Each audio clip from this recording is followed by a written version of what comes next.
तो जो product owner, जैसे मैंने आपको कहा था, वो ये डिसाइड करता है कि अगर आपने एक वेबसाइट बनानी है तो उसमें क्या क्या फीचर्स होने चाहिए, क्या क्या उपयोगी चीजें होनी चाहिए। आप वो वेबसाइट बना ही क्यों रहे हैं?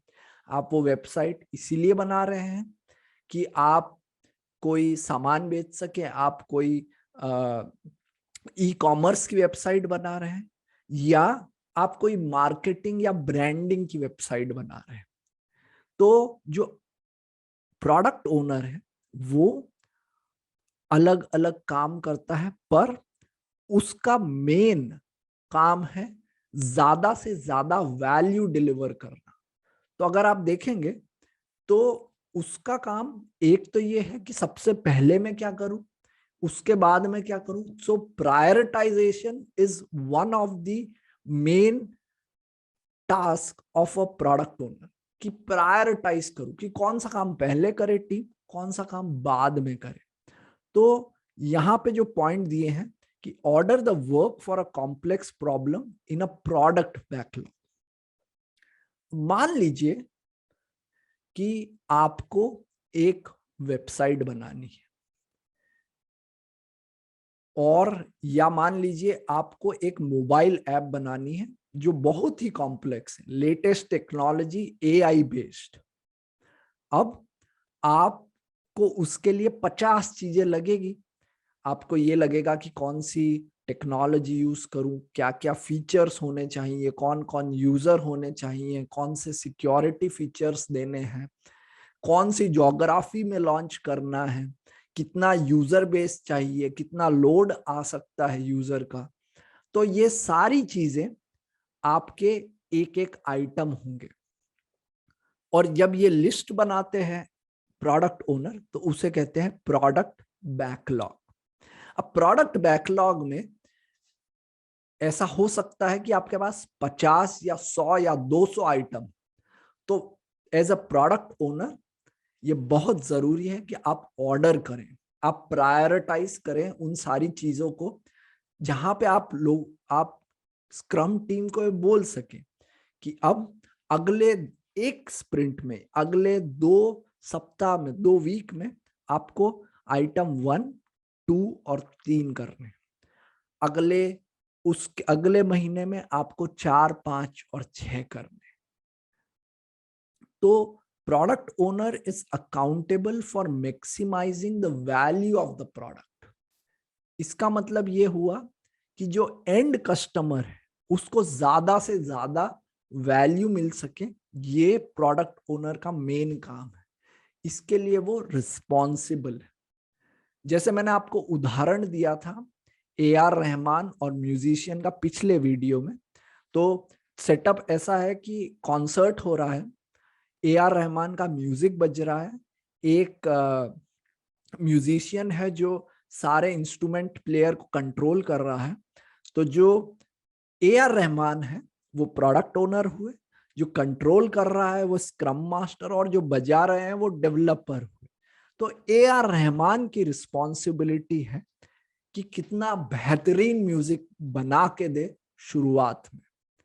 जो बजाने वाला है वो और जो कंट्रोल करने वाला है वो तो सिमिलर सा ही साउंड निकालेंगे जो ए आर रहमान ने बना के दे दिया। तो ये बात ध्यान रखिए कि product owner is accountable for maximising the value. अब अगले पॉइंट्स पे आते हैं कि accountable for effective product backlog, and that includes developing and communicating product goals. अब आपने ये जो लिस्ट बनाई थी अलग अलग आइटम्स की, जो मैंने आपको मोबाइल ऐप के लिए बोला था, तो आपको इनको सही से ऑर्डर करना है और लोगों से कम्युनिकेट भी करना है, या दूसरी टीमों से या अपने सुपरवाइजर से या अपने ऑर्गेनाइजेशन में कम्युनिकेट भी करना है कि आखिर मैं कर क्यों रहा हूं, आखिर ये जो टीम को आप बजट कर रहे हैं ये हो क्यों रहा है। ये क्लियरली उन सारी लिस्ट ऑफ आइटम से कम्युनिकेट होना चाहिए। और product backlog is transparent, visible and understood. इसका मतलब ये हुआ कि प्रोडक्ट बैकलॉग कोई छुपी हुई फाइल या पासवर्ड प्रोटेक्टेड फाइल नहीं होनी चाहिए. It should be visible, it should be transparent and understood. इसका मतलब ये हुआ कि ऑर्गेनाइजेशन के जो भी लोग उससे रिलेटेड है, चाहे वो स्क्रम टीम है, चाहे वो related product owner, product manager है, चाहे वो बिजनेस काउंटर पार्ट है, उन सभी को ये पता होना चाहिए कि टीम क्या कर रही है और क्या करने वाली है. And this visibility, this understanding give power to the entire organization and understanding that they are going in the right direction or not.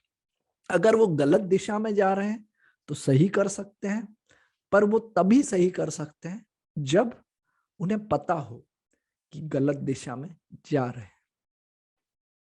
अब हम देखते हैं और क्या करता है प्रोडक्ट ओनर. तो प्रोडक्ट ओनर, जैसे मैंने बोला, प्रोडक्ट बैकलॉग बनाता है, जो those are list of items that are required in a product. तो वो सारे आइटम लिस्ट करता है. Product owner to succeed the organisation should respect their decision. अब मान लीजिए आप AR रहमान का ही एग्जाम्पल लें. AR रहमान खुद तो फिल्म नहीं बनाते, तो AR रहमान जो जो म्यूजिक दे रहे हैं, मान लीजिए डायरेक्टर या प्रोड्यूसर उसमें बहुत ज्यादा दखल अंदाजी करते हैं, तो शायद वो इतना अच्छा म्यूजिक ना दे पाए. और ये सेम प्रोडक्ट ओनर के केस में भी लागू होता है. अगर बहुत ज्यादा टॉप मैनेजमेंट उनके काम में दखल अंदाजी करता है, तो वो शायद उतने आराम से वो काम ना कर पाए. और इसीलिए स्क्रम गाइड ने ये कहा है, स्क्रम बनाने वालों ने कहा है कि प्रोडक्ट ओनर तभी सक्सेसफुल हो सकता है जब वो अपने डिसीजन मेकिंग में फ्री हो.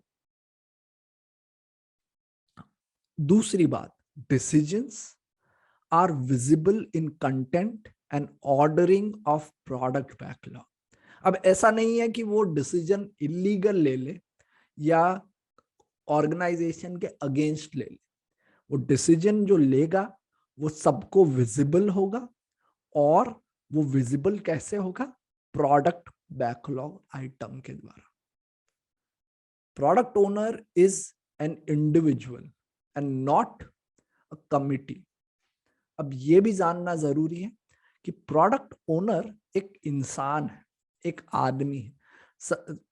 There are times when people get confused that it's a committee. लोग भूल जाते हैं, लोग सोचते हैं कि जैसे सरकार है वैसे मानते हैं प्रोडक्ट ओनर है. नहीं नहीं, प्रोडक्ट ओनर एक आदमी है, ये कमिटी या ग्रुप नहीं है. और product owner represent need of many stakeholder in the product backlog. अब फिर से आते हैं हम AR रहमान के एग्जाम्पल. AR रहमान वो इमोशंस, वो आइडियाज अपने म्यूजिक में लाते हैं जो उस फिल्म को बनाने वाला, फिल्म को लिखने वाला, शॉट करने वाला दिखाना चाहता है. चाहे वो बैकग्राउंड स्कोर हो, चाहे वो कोई गाना हो. वैसे ही प्रोडक्ट ओनर वो इंसान है, वो रोल है, वो अदाकार है जो स्टेक होल्डर्स या बिजनेस काउंटर पार्ट की नीड को एक सही तरीके से रिप्रेजेंट करता है प्रोडक्ट बैकलॉग में, और उनको फिर देता है डेवलपर्स को जो एक स्क्रम टीम के अंदर काम करते हैं. अब हम अगले रोल की तरफ चलेंगे जो है स्क्रम मास्टर.